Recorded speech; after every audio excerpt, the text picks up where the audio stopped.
My name is Amy Vaughn. I am enrolled in the Human Service Program at Wytheville Community College, and I plan to graduate in the spring of 2012.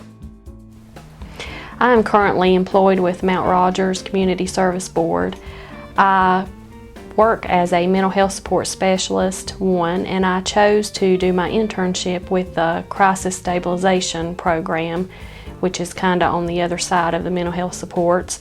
What they do is basically they come in and do referrals for individuals with intellectual disabilities, and they will receive a referral from either their case manager or someone like that works with them, that they are having behavior problems and situations. They're either in a home, like a residential services, Carroll House, or a home like that, or they're in a home where they reside and live with their family.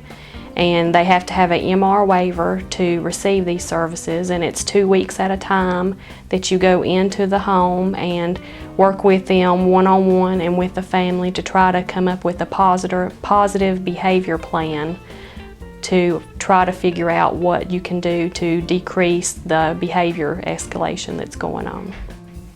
The activities that I've been involved with during this internship is we have went into the home and we have took functional assessments for the individuals, basically doing an interview with one of the clients that I've had. They've been nonverbal, so we've had to basically rely on the family for a lot of their information on what's going on and try to figure out what's causing the behaviors. So it basically goes with a lot of assessment of the individual, trying to get as much information and data collection from them as possible. And then you have to rely on the family, where he's nonverbal, to do a lot of the data collection too. And you do all that, get it all together, and you just try to see his baseline of how he normally is and try to figure out what causes his behaviors to increase through the time period.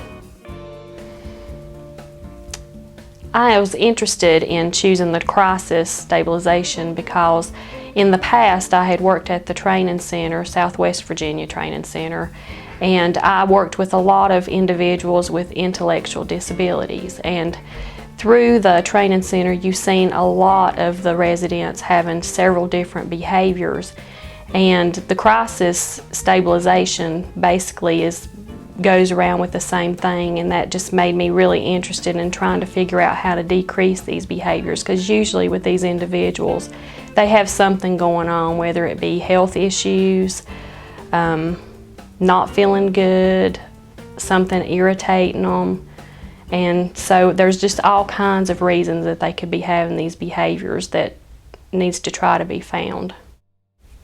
One of the things that's interesting about crisis stabilization is that you have to receive a bachelor's degree, and after you receive that, the required training for that is the positive behavior support facilitator training.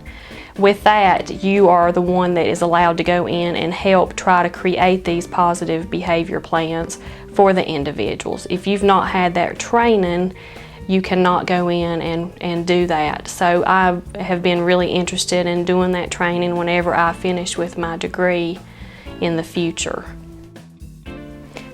I would encourage students, if they're interested in doing the internship where I have with the population of the individuals with intellectual disabilities, is you have to have a high level of patience to work with these individuals.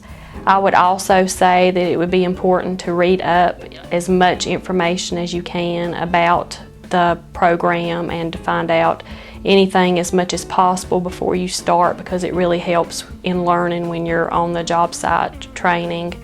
And I would also say not to be afraid to ask questions whenever you're confused or you don't understand something, because the more questions you ask, the more you'll get to know.